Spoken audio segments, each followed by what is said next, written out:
అందరికీ నమస్తే. Welcome to నానమ్మ వంటరు. ఇవాళ అమ్మ నాకు చిన్నప్పుడు ఊకే వేసి పెడుతుండే కొబ్బరి ముట్టెలు.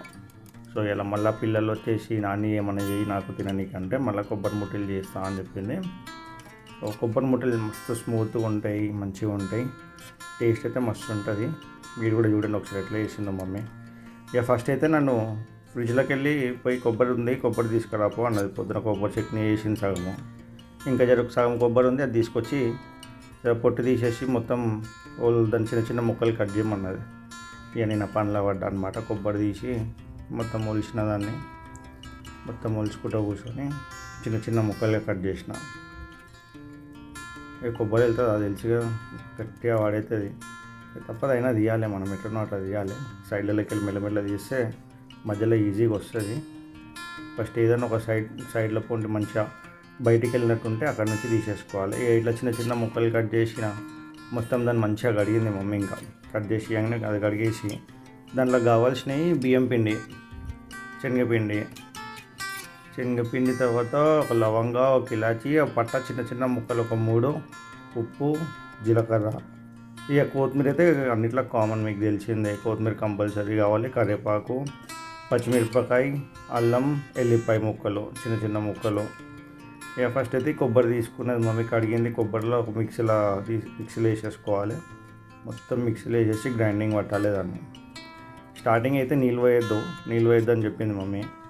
నీళ్ళు వేయకుండా పట్టింది. నీళ్ళు వేయకుండా పడితే ఇది చూడండి ఎట్లయితుంది. ఇప్పుడు మరీ పేస్ట్లా కాకుండా ఇట్లా జర కచ్చపక్కగా ఉండాలి. ఈ అందులో మనం మిరపకాయలు, ఈ ముందు తీసుకున్న అల్లం ముక్కలు, ఎల్లిపాయ ముక్కలు, మళ్ళీ కరివేపాకు వేసేసుకోవాలి. అందులోనే జీలకర్ర, మళ్ళీ మసాలా కోసం తీసుకున్నాం కదా ఇలాచి, లవంగా, పట్ట ముక్కలు, అవి కూడా అన్నంలో వేసేసుకోవాలి.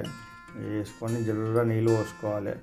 ఎక్కువ నీళ్ళు పోసుకొని ఎక్కువ పేస్ట్ చేసుకోవద్దు, కొంచెం కొంచెం కలుపుకుంటూ వేసుకుంటున్నాను. ఇప్పుడు ఒక రౌండ్ మిక్సీ పట్టేసేసి మరీ ముద్దలాగా కాకుండా కొంచెం గట్టిగా ఉండాలి. ఇప్పుడు లోపల వేసినవి మొత్తం మిక్సీ అయిపోయినాయి. ఇప్పుడు ఇవన్నీ బౌన్లు ఎత్తుకుందాం, గిన్నెలు ఎత్తుకొని ఒకసారి మంచిగా మొత్తం అంతా కలిసేటట్టు కలుపుకోవాలి.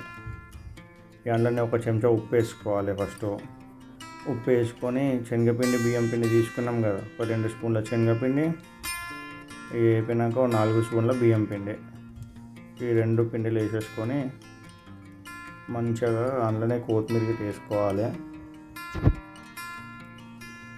కొత్తిమీరకి వేసేసి మంచిగా గట్టిగా ముద్దలాగా అయ్యేటట్టు కలుపుకోవాలి. దాన్ని కొంచెం పసుపు, ఒక చిటికెడు పసుపు కూడా వేసేసుకోవాలి కలపకముందే. ఇప్పుడు మంచిగా కలుపుకోవాలి. ఇవన్నీ ఇట్లా గట్టిగా ఉండాలి చూడండి, ఎక్కువ పల్చగా కావద్దు, మరి గట్టిగా కూడా ఉండొద్దు, ఇట్లా స్మూత్గా ఉండాలి, కొంచెం కచ్చపక్కగా ఉండాలి. ఇప్పుడు దాన్ని చిన్న చిన్న ఉండలాగా కట్టుకోవాలి. అయ్యా మీకు కావాల్సిన షేప్లో కట్టుకోండి. మా అమ్మ అయితే ఇప్పుడు ఇట్లా చేస్తుంటుంది రౌండ్గా, రౌండ్ అంటే రౌండ్ కాదు, ఇట్లా ఈ షేప్లో చేస్తుంటుంది.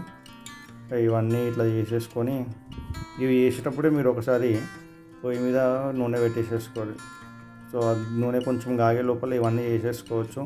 సో మీకు టైం కూడా సేవ్ అవుతుంటుంది. అప్పుడు ఇవి అయిపోయినాయి. ఇది లాస్ట్. మమ్మీ సగం కొబ్బరి తీసుకుంది, మొత్తం కొబ్బరి కూడా కాదు. మీరు ఎక్కువ చేసుకోవాలనుకుంటే మొత్తం కొబ్బరి తీసుకొని దీన్ని డబుల్ చేసుకోండి. ఇప్పుడు నూనె కొంచెం కాగింది మనకి.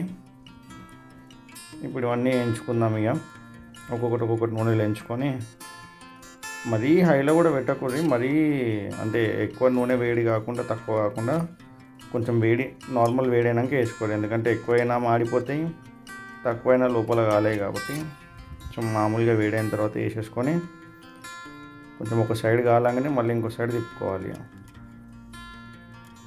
ఇంకో సైడ్ తిప్పుకొని 2 సైడ్లు గాలోనిచ్చి తీసేసుకోవాలి. చూడండి కొంచెం గోల్డెన్ బ్రౌన్ కలర్ వస్తే చాలు మనకి, అయినట్టే. ఇప్పుడు మ్యాక్సిమం అయిపోయినట్టే. ఇప్పుడు ఇవన్నీ ఒక ప్లేట్లో తీసేసుకుందాము. ఎంత మంచిగా అనిపిస్తున్నాయి చూడు, అట్లనే టేస్ట్ కూడా అట్లనే ఉంటుంది. పిల్లలు మస్తు తింటారు, మనం కూడా తినచ్చు మంచిగా. ఇక ఈవినింగ్ స్నాక్స్కి అయినా సరే ఏ టైంలోనే తినచ్చు, అట్లేమి ఉండదు దీన్ని. ఇప్పుడు మనం తీసుకున్న మిగతా పిండి ఏదైతే ఉందో అవన్నిటిని ఒకసారి ఏం చేసుకుందాం కంప్లీట్గా. చలో అయిపోయింది. ఇంకో 2 అయింది, 3 రౌండ్లు అవుతుంది మొత్తం మనం తీసుకుని. మీరు పెద్ద కడాయి ఉంటే గిట్ట మొత్తం ఒకటేసారి వేసుకోవచ్చు. ఏ కానీ తక్కువ వేసుకుంటే మంచిది, ఎందుకంటే మళ్ళీ అన్నీ అతకపోతుంటాయి, ఇచ్చుకపోతుంటాయి. ఇచ్చుకోకుండా గిట్ట గట్టిగా మంచిగా కలుపుకోవాలి ఇప్పుడు. ఇక మన ముట్టిలు అయితే కొబ్బరి ముట్టిలు తయారైపోయినాయి ఇప్పుడు. ఎంత మంచిగా కనిపిస్తున్నాయి చూడరు, గోల్డెన్ బ్రౌన్ కలర్లో.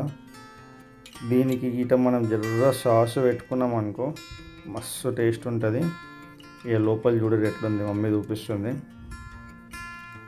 చాలా ఉడికింది, లోపల మొత్తం ఉడికింది మంచిగా. ఇది మీరు కూడా ఒకసారి ట్రై చేయండి. ఒక ముక్క సాస్లో ముంచుకొని తింటే ఇక టేస్ట్ మీరు తినే ఎప్పుడు ఎట్లుందో ఒకసారి. Thank you for watching.